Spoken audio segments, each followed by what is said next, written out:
他经常被球迷批评，说他作为右后卫没有防守，没有身体，对手的左边锋总能轻松突破他。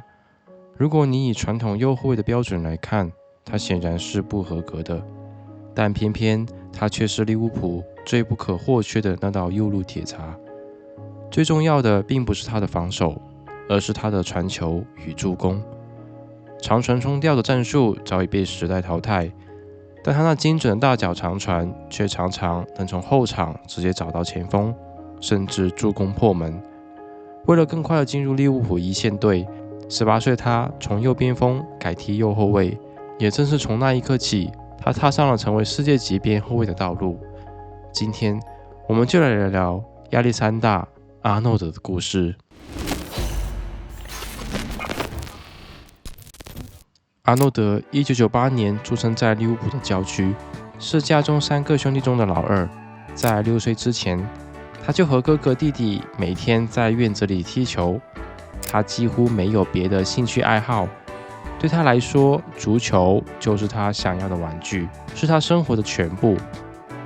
他能进入利物浦青训，纯属是个意外。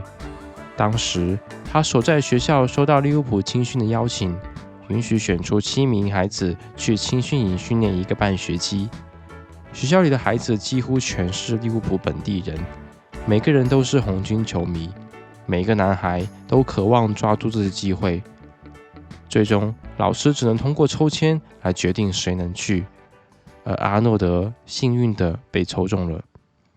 他第一次踏进利物浦青训基地时，紧张的一句话也说不出来。他后来回忆，那感觉就像走进了一个梦，甚至一度怀疑自己不配站在那里。1个半学期训练结束后，利物浦的球探十分满意，因为他们抽中的阿诺德恰恰是天赋最出众的那一个。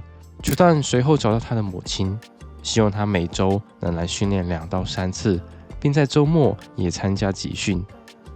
于是，在7岁那年，阿诺德正式成为利物浦青训的一员。但从这时开始，他的童年也不再像其他孩子那样了。每周2和周4放学后，他直奔训练场，等回到家已经是晚上8点，而他还得抓紧时间完成作业。他的母亲戴安娜几乎每次训练都亲自接送他，车里除了三明治，就是帮他赶功课的练习册。家人对他支持是无条件的。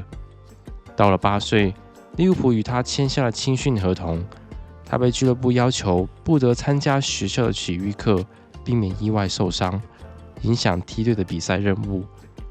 他几乎每个周末都在比赛，既要代表 U8 梯队出战，也要为学校校队出战。等他11岁时，利物浦希望他能投入更多时间训练，甚至提议让他只上半天课，但他的学校拒绝了这个请求。他的父母意识到，如果想让阿诺德追梦，就必须做出牺牲，于是他们决定让他转学到一所与利物浦俱乐部有合作的学校里。在那里，他的课程安排能与训练更好的协调，既不落下学业，也能获得更多的训练机会。当然，这也意味着他的课余时间被彻底牺牲了。他没有时间和朋友玩耍，没有机会去生日派对，没有所谓的童年娱乐。但他从未后悔，因为他从小就知道，他只想踢球。从12岁到16岁，阿诺德在不同梯队踢过多个位置。他在校队踢的是中场，在利物浦梯队曾踢过1年的右边锋，也踢了2年的中后卫。直到16岁，他开始尝试右后卫这个位置，而这一次他再也没有换过。对阿诺德来说，16岁就是做出职业方向选择的关键节点。当时他是 U16 梯队的队长，也是那一届最被看好的球员之一。他的青训教练私下对他说，如果你想早点进入利物浦一线队，就得做出选择。教练分析得很直接，他说，你的技术不适合踢边锋，中场位置上一队已经人才济济，但右后卫这个位置在利物浦缺乏深度，也是你机会最大的地方。阿诺德认真思考后接受了这个建议，于是从16岁开始，他彻底转型为右后卫。这次转型没有拖慢他的节奏，反而激发了他的成长。他努力学习关于右后卫的一切踢法、站位、比赛阅读能力。1年后，他成为 U18 梯队队长，也逐渐吸引了一线队的注意。正如教练所预言的，利物浦右后卫竞争不激烈，再加上克洛普向来欣赏年轻人，于是，在18岁那年，阿诺德正式被提拔到一线队。2016年联赛杯对阵热刺的比赛里，阿诺德第一次首发出场。他回忆道：“那天我非常紧张，因为从没有在5万人的球场里踢过比赛，但那也是我人生中最美好的一天之一。”2个月后，英超联赛，利物浦客场挑战曼联。比赛前几个小时，克洛普走过来，搂着他肩膀问：“你准备好了吗？”阿诺德愣住了，还没反应过来。克洛普又问：“你想上场吗？”“我想。”阿诺德回答：“我想上场。”克洛普点点头说：“好，今天你首发。”几个小时后，阿诺德身披红军球衣，第一次站在英超首发登场。那一刻，他的梦想照进了现实。在利物浦一线队的头2年，阿诺德更多扮演的是轮换右后卫的角色。但到了第3年，也就是18到19赛季，他定位彻底发生了改变。那一年，他逐渐坐稳首发，成为球队右路不可或缺的进攻引擎。他的助攻能力开始爆发，在一场英超比赛中，他一口气送出3次助攻，帮助球队大胜对手。整个赛季，他英超联赛中贡献了12次助攻，对于一名边后卫来说，几乎是足坛罕见的存在。利物浦也延续了此前强势的势头，闯进了欧冠4强。然而半决赛首回合，他们客场0-3不敌巴塞罗那。更让人绝望的是，沙勒赫和菲尔米诺都因伤缺阵，这回合只能依靠守卫的残阵出战。媒体和球迷几乎一致认为，除非出现奇迹，否则利物浦已经出局。而这个奇迹就是阿诺德。这回合比赛，利物浦在安菲尔德重新找回了状态。上半场他们迅速扳回2球，总比分追至2-3。下半场再入1球，总比分扳平。第79分钟，利物浦赢得一个角球，阿诺德走向角旗区，原本只是照常布置战术，但他忽然注意到禁区内的奥里吉无人盯防，他假装转身走开，又迅速折返，几乎没有任何提示的送出一记快发角球。奥里吉当即反应过来，转身抽射破门，比分变成4-0，利物浦完成惊天逆转。这一脚传球看似极星，却绝非偶然。阿诺德在日常训练中就有快发球的习惯，他喜欢观察细节，也热衷于比赛中打破节奏。这次他只是把训练中尝试过的东西用在了最关键的舞台上。赛后，克洛普接受采访时毫不吝啬赞美，这是属于世界级球员的决定，他做到了我都没有看到的事情。最终，利物浦以总比分4-3淘汰巴萨，连续第2年闯入欧冠决赛，并在马德里击败热刺，捧起队史第6座欧冠奖杯。没有那记角球，可能就没有那座欧冠奖杯。那一刻，亚历山大·阿诺德不只是一名边后卫。利物浦的出色状态延续到接下来的英超赛季，阿诺德牢牢占据了球队右后卫的位置，几乎无人能够撼动他的地位。年仅21岁，加上本土青训的身份，他被球迷亲切地称为利物浦太子。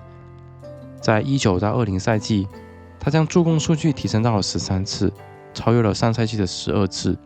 他打破了多项纪录，也帮助利物浦赢得了梦寐以求的英超冠军。这一年，他不仅入选 PFA 年度最佳阵容，荣获英格兰年度最佳年轻球员，甚至跻身金球奖的提名名单。他是那年金球奖候选名单中唯一的一名边后卫。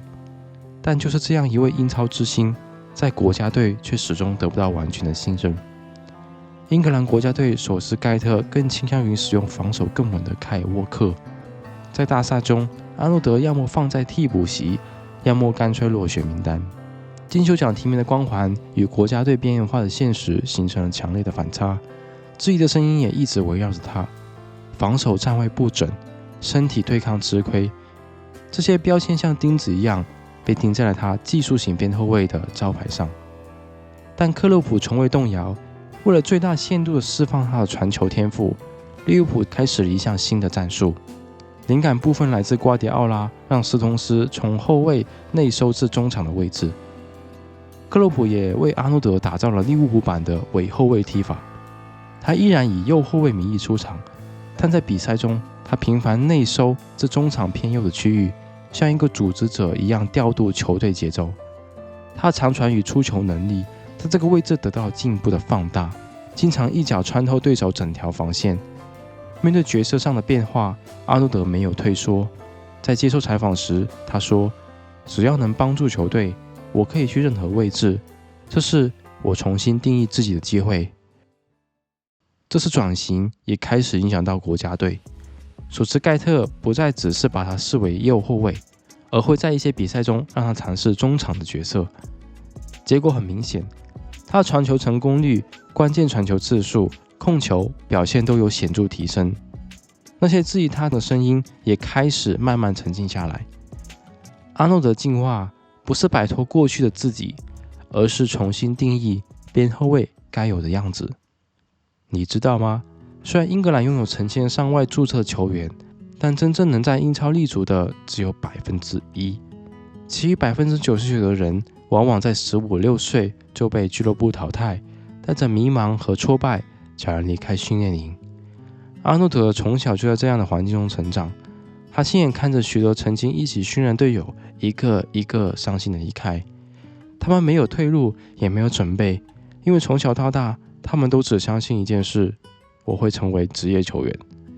可当这扇门突然关闭时，没人告诉他们接下来该怎么办。